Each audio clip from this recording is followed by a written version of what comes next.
Hello friends, welcome back. If we have not met, my name is Blaze Pivovar and I'm a freelance DP and colorist based here in Kansas City. And today's topic is all about free project management and finance management for filmmakers, for freelancers. We're going to be taking a look at a system that helps me stay organized, to know what projects I've completed, what projects I'm currently working on, what projects are coming down the line, all the financials involved in that, giving us estimates for the year. We're going to look at a tool that has been crucial for my business. There's going to be a link below for you to download this for yourself for free. And before you click off, because this is not about gear, I think this is hands down one of the most important parts of running a freelance business, and cannot imagine not having this system in place for myself. I have used it regularly since 2018, have adapted, have changed it, have improved upon it, but it is incredibly important for me staying organized. And so if you are looking to get more organized this year, I think this video is for you. And while we are going to look at numbers today, please note I am not a financial expert. And when it comes to your financial situation, how to run your business, how to calculate taxes, all of that, you're going to need to consult with a CPA on your own to determine what is best for you.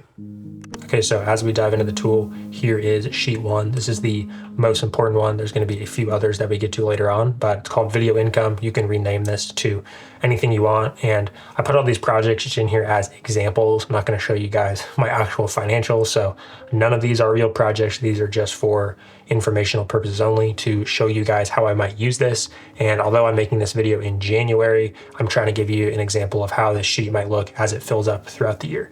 And so as we walk through this, you're going to see over here, we have a status bar. So this is the current status of our project.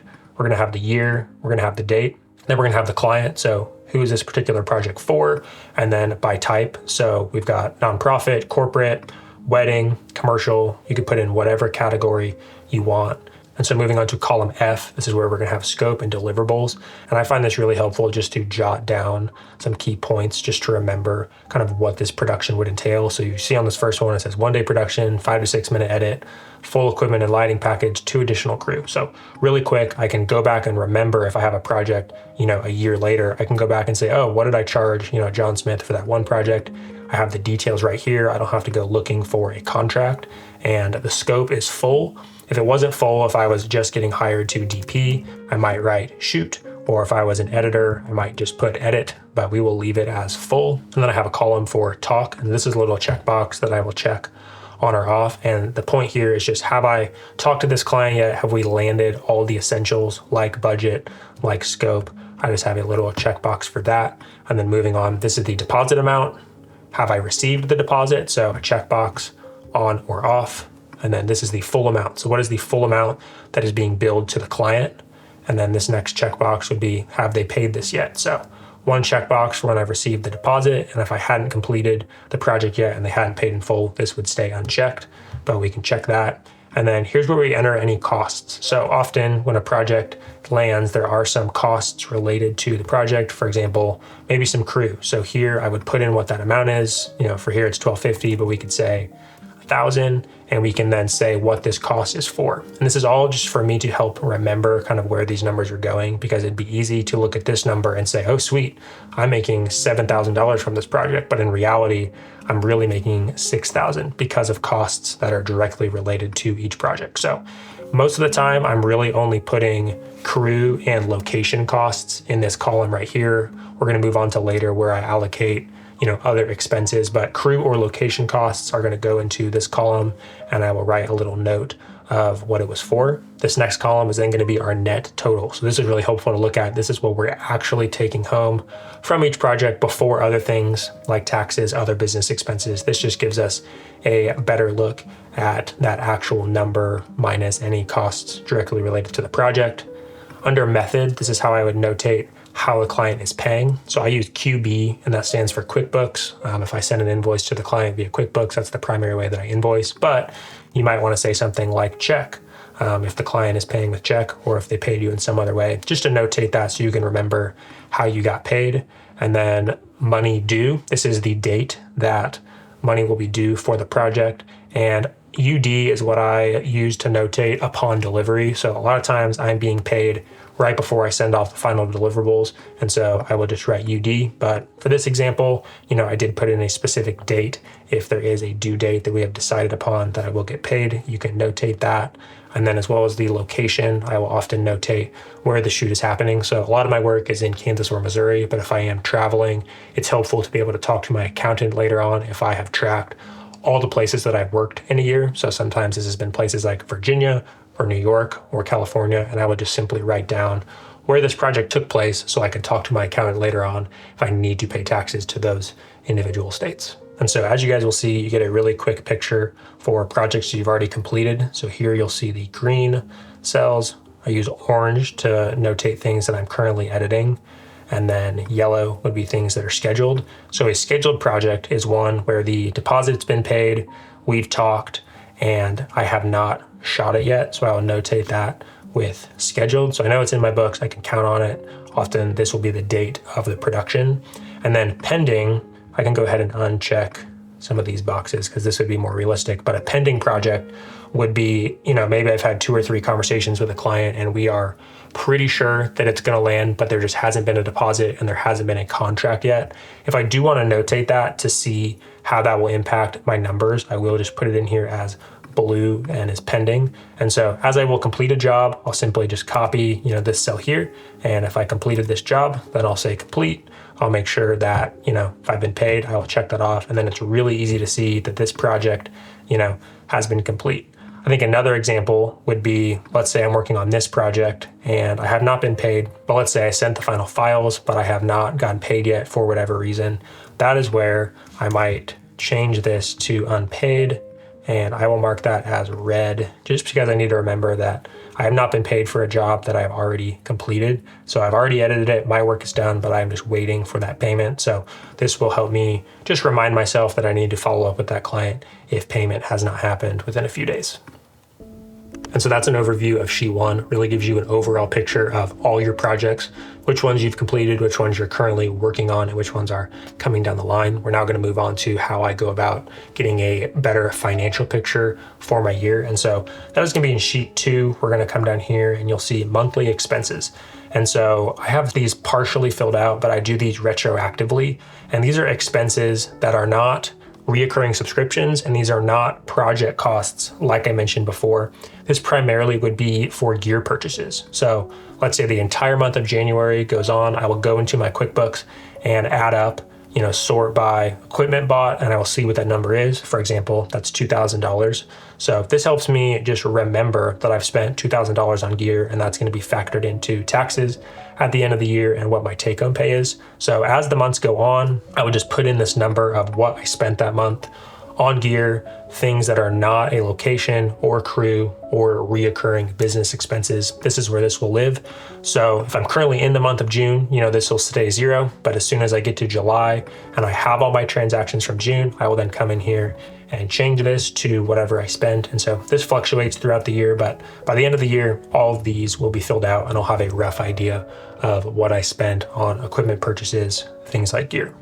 Moving on to Sheet 3, this is going to be our fixed business expenses. And the primary thing that we're looking at is what are the expenses that we're going to have every year, regardless of projects. So these would be things like subscriptions. So you'll see here, for me, Vimeo Pro, QuickBooks, website hosting, music bed, Dropbox. These are all things that are essential to my business. You might have others, but I'll also put in here things like my accountant filing fee, what I'm paying to have them file my taxes, maybe things like business insurance, just all of the costs that are associated to running a business. Yours might be different, but this just helps me have a general idea of what that amount is. And again, helps me get a better idea of my financial picture for the year. This final sheet, I think, is the most important page on this whole thing. It really makes all the tracking worth it. And so you guys will see kind of a snapshot of everything. And if I actually dive into these cells, you're going to see that these are all linked to some different formulas. And what we're trying to get to is to estimate a realistic number for what our take-home pay might be. So if we come over here, we might think we had an awesome year because we come over here to this column right here and we add it up and we're like, if we go to the sum, man, 125,000. The business did $125,000 this year. That's a great year.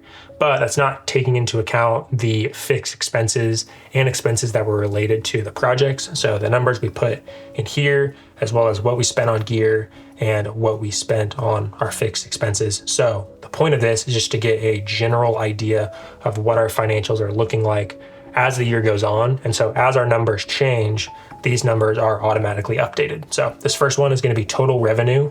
This is just the number. If we come in here from column K, and so it's this entire number right here. You guys will see 125,000. If we changed any of the numbers, let's say we changed this to 10,000, we will see that it's instantly updated over here, which is super nice. So we'll set that back. This next one is project expenses. So this is everything in the first sheet from column M. So if we go over here, these are these costs. These are crew, this is locations, things that are, coming out of our pocket from what we're taking home from that project. So you guys will see there's just a formula. It'll automatically update. So we've got this number. Next is going to be monthly expenses. So this is what we spent on gear this year. That is coming directly from this sheet right here. So if we click on it again, it's linked. So everything's going to auto update as those numbers shift throughout the year. And then the last one down here, fixed expenses, again, pretty self-explanatory, but it's coming from this sheet right here. It's going to add up everything in that column B.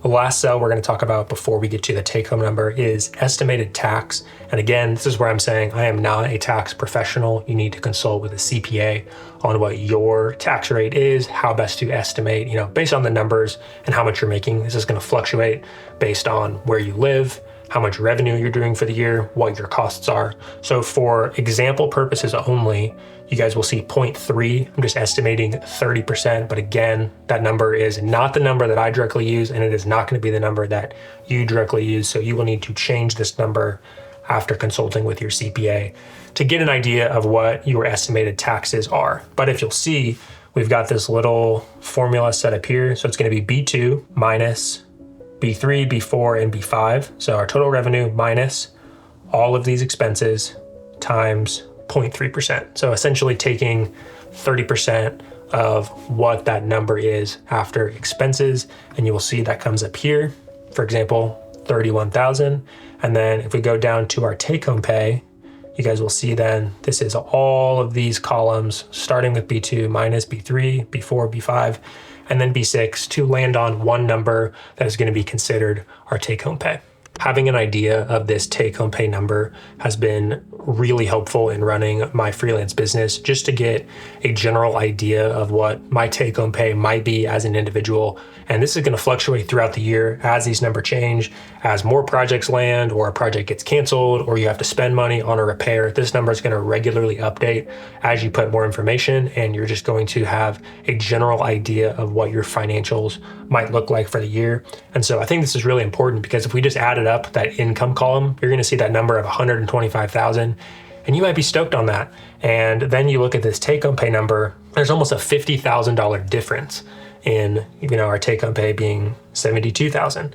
And so, but that is a realistic number when it's all said and done of what you might see as an individual. And I think that is really helpful because you don't actually have an additional $50,000 to go spend. That's going to hurt you as a business. It's going to hurt you personally. It might not be pushing you towards the financial goals that you want in the year. There are a few other additional services that I use to supplement this sheet to just better organize my business. And so the first one is going to be production days and due dates. I just use the calendar built into Mac and iPhones, and this is where I'm going to put the actual dates of production days or due dates. I don't like putting that in this sheet because I feel like the tab just gets really clunky with a lot of information. And so I reserve due dates, anything of that kind, shoot days to my calendar. And then when it comes to finances, I use QuickBooks Self-Employed, and this links with my bank account. And that's where I have the final numbers of what my income is, what all my expenses are. It keeps it all organized for you. And that is what my accountant is actually going to use to do the final calculations for my tax. This is all for estimating purposes. This is just for my mind throughout the year to kind of have a general idea of where I'm at. So look into QuickBooks if you don't use something for bookkeeping, invoicing, and kind of getting an idea of what estimated taxes are. I think I pay around $160 a year, and it is well worth it, and I've used it for several years. Thank you guys so much for watching. I hope this video was helpful to you. And like I mentioned at the beginning, there's going to be a link below where you can download this exact Google Sheet for free. And it might be a little clunky where you're going to be downloading an Excel file that you can then import into Google Sheets. I'll put a quick video on the screen of just what the upload process is like. There's not a very easy way to transfer a Google Sheet exactly as it is. So you guys might need to relink things like the tick boxes once you get it set up, as well as relabel the colors. But again, the point of this sheet is just to give you guys the tools to customize it to whatever you're doing. So feel free to change all my numbers, change your tax percentage, change how you structure maybe tracking expenses, and add sheets to this as you go. Let me know if you guys have any questions, and I will see you in the next one. Peace. Okay, really quick BTS to end. We've got table right here. Here's our key light, blacked out window, blacked out this window, shooting on the Fuji X-H2S Sniper, got an ND, testing out a new monitor, boom mic running direct into the Fuji, and then just the little practical lamp right here. And then let's see if I can turn this down, but just natural light coming into the living room from behind. Got that little practical lamp on as well. And that is the setup. Hope that helps.